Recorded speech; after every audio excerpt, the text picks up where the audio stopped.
Coucou! Ça y est, à peu près pile à l'heure.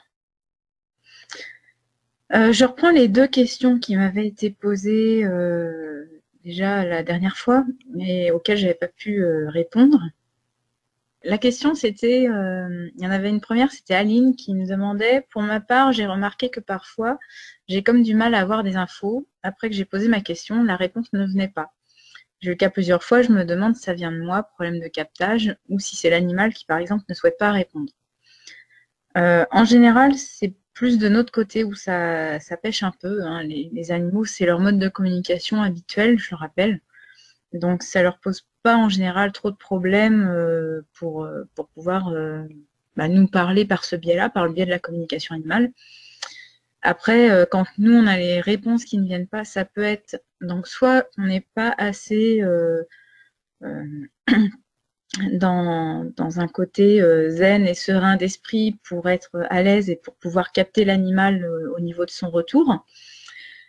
Ou alors, c'est parce qu'on a peut-être la formulation qui n'est pas tout à fait juste.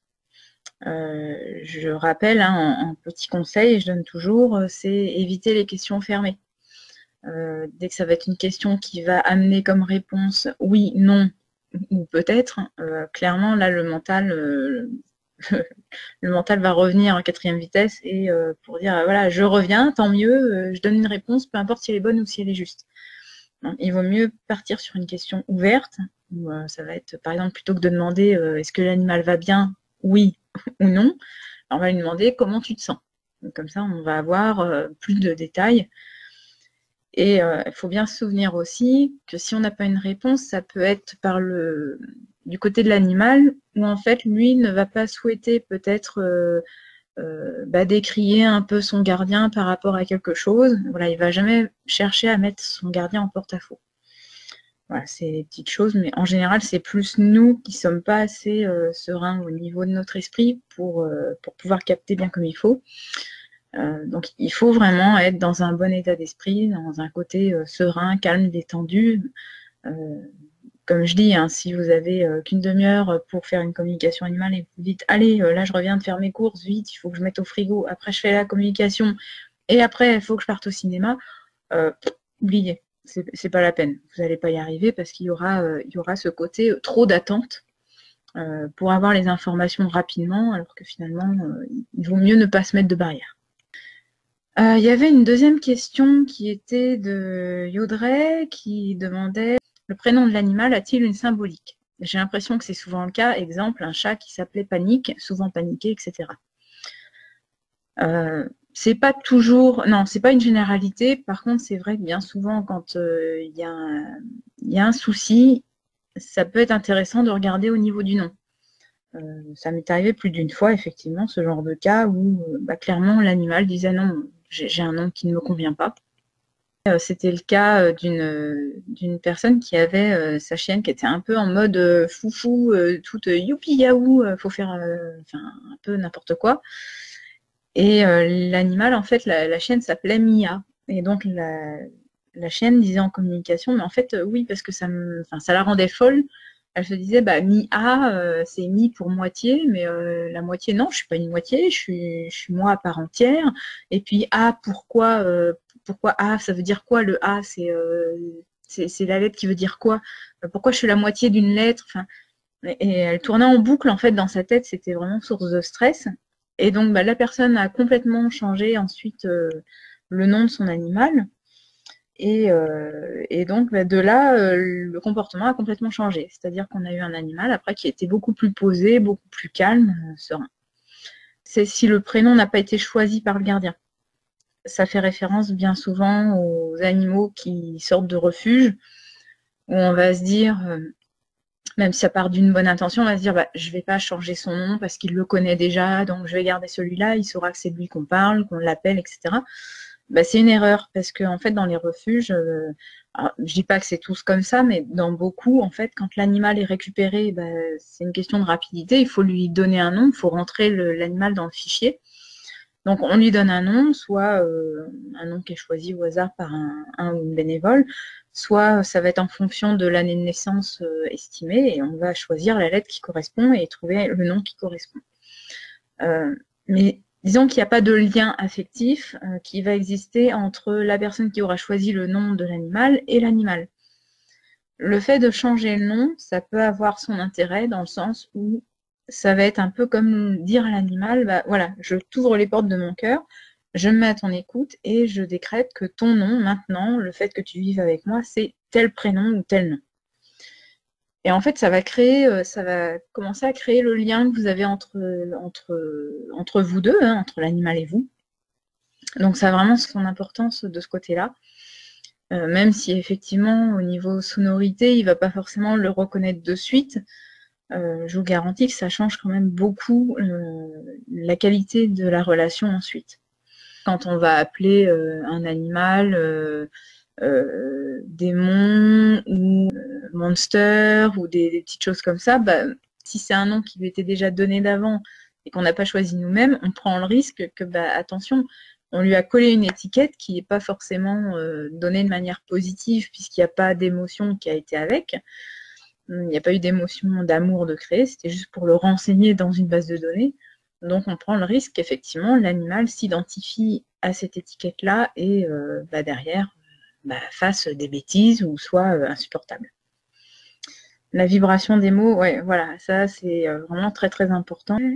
Aline, est-ce que d'après ton expérience, un animal comprend que la situation qu'il vit par rapport à certains humains, par exemple des personnes qui ne sont pas ses gardiens officiels, peut être délicate? Concrètement, j'ai la minette de mes voisins qui vient squatter chez moi depuis un moment et avec mes animaux c'est tendu. Disons, nous l'adorons, mais c'est vrai que c'est un peu délicat à gérer. On ne sait pas si ses gardiens officiels savent. Est-ce que la minette comprend que pour nous, l'affection qu'on lui porte, mis à part, cette situation peut être délicate à gérer? Pas forcément. Eux, surtout les chats, hein, sont plus attachés bien souvent au lieu et à leurs habitudes, aux meubles que aux gardiens. Malheureusement pour nous, comme on dit, on vit chez le chat, c'est vrai, c'est un peu ça.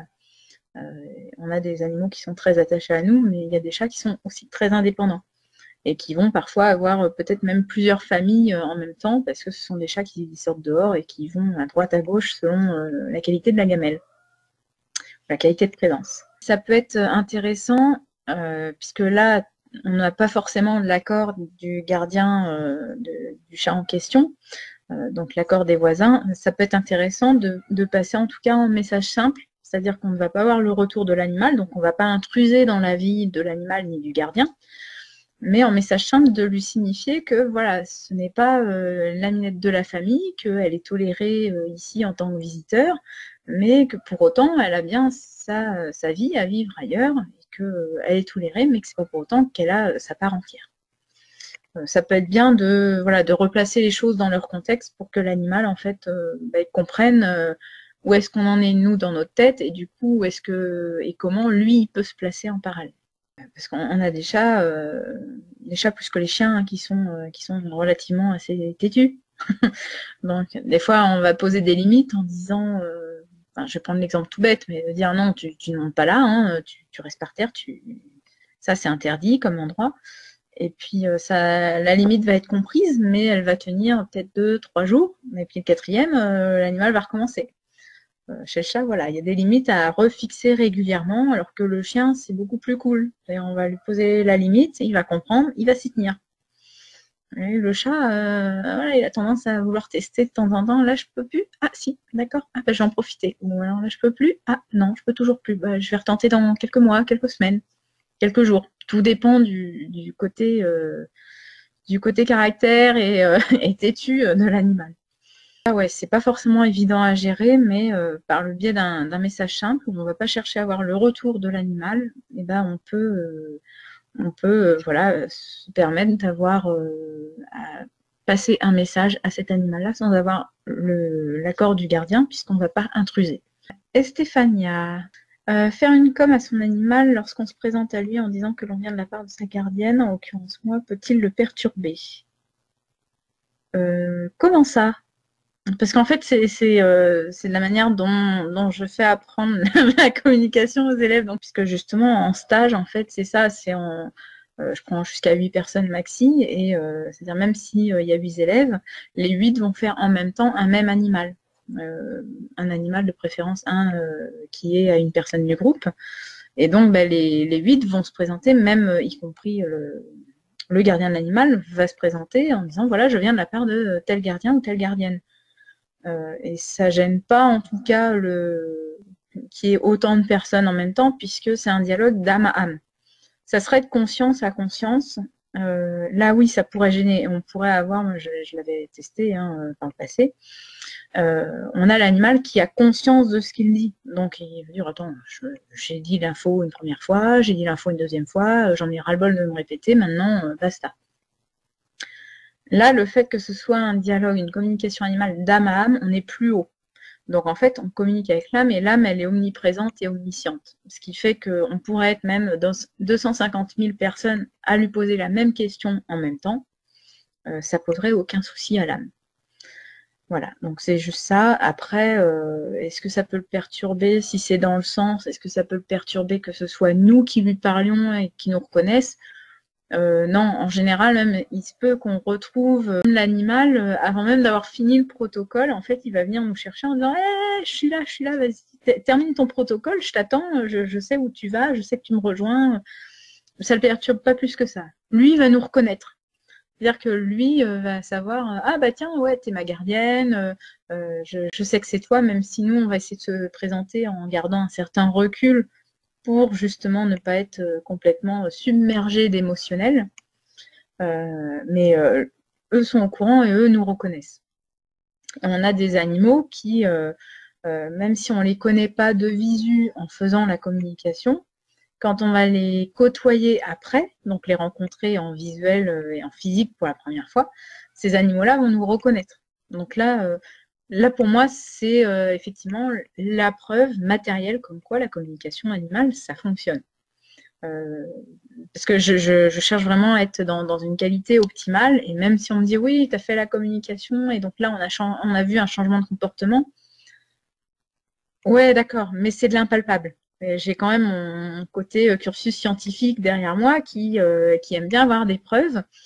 Et du coup, là, quand j'ai un chat, par exemple, qui est très trouillard envers les personnes qu'il ne connaît pas, je fais la communication avec lui à distance et que ça se passe relativement bien et que je vais chez la personne ensuite et que le chat, au bout de 5 minutes, il sort et il vient me faire des gros câlins et que c'est pas dans son tempérament habituel, là, je me dis effectivement, pour moi, ça a valeur de preuve. Peut-être que pour d'autres, il y avait déjà des valeurs de preuve avant, mais moi, j'ai ce côté où, tant que c'est impalpable, je suis dans le côté scientifique. Tant que le bouton rouge, il ne s'allume pas, c'est que non, c'est toujours ce petit doute, comme tout le monde. C'est bien d'avoir ce doute, justement, de se dire, je reste pas sur mes acquis et je continue d'apprendre. Voilà. Donc, le doute, pour beaucoup, c'est beaucoup le cas pour mes élèves, ils me disent oui, mais le doute me paralyse, le doute enfin, comme quoi c'est quelque chose de négatif. Non, prenez vraiment ça comme quelque chose de positif. C'est-à-dire que sans le doute, après, on peut facilement dévier et puis capter des choses qui sont pas forcément justes, mais sur lesquelles on va pas se remettre en question. Donc, non, pour moi, c'est vraiment important. C'est-à-dire que tant qu'on l'a, c'est bon signe. Si on l'a plus, là, c'est pas top. Alors, je fais des comme aux autres animaux, mais je trouve que lorsque c'est les miens, j'ai moins d'infos. Oui, c'est logique d'avoir moins d'infos quand c'est les nôtres, parce qu'on a l'émotionnel qui est là quand même si on essaye de le mettre de côté. Oui, comme on se force à mettre l'émotionnel de côté et à mettre vraiment une plus grande barrière qu'avec d'autres animaux, c'est vrai qu'on peut avoir tendance à mettre un tel recul qu'on va avoir moins d'informations. Mais c'est pas gênant. Vaut mieux en avoir peu qui soient justes que plus, mais qui soient pas forcément corrects. Donc c'est pas très grave. Pour moi, ça me choque pas et voilà, il n'y a pas à se décourager pour autant. C'est qu'il faut continuer à s'entraîner pour le coup, mais ça viendra. Même moi, quand je fais les miennes, ça dure toujours beaucoup moins longtemps qu'avec les animaux des autres. Voilà, je vais peut-être durer en général un quart d'heure, 20 minutes avec les miens. Parce que je sais que si je reste plus longtemps, je vais avoir le côté émotionnel qui va prendre le dessus, et puis hop, le mental, il va faire un peu n'importe quoi. Donc, non, c'est normal d'avoir moins d'infos, de rester moins longtemps avec son propre animal. N'hésitez pas aussi à me dire, oui, si vous préférez que ce soit voilà, une fois par mois ou une fois tous les 15 jours. Et sur ce, bah, je vais m'arrêter de parler pour vous souhaiter une bonne soirée et encore, en tout cas, une très très bonne année 2019 avec encore plus de bonnes choses que 2018. Il y en a beaucoup d'entre vous, j'espère revoir parce que bah, juste c'était des bons moments de passer, que ce soit sur des salons, sur des conférences, dans la vie de tous les jours. Donc voilà, juste la vie est super belle. Donc bah, merci d'être là, d'en faire partie. Gardez le moral et puis à bientôt, gros bisous.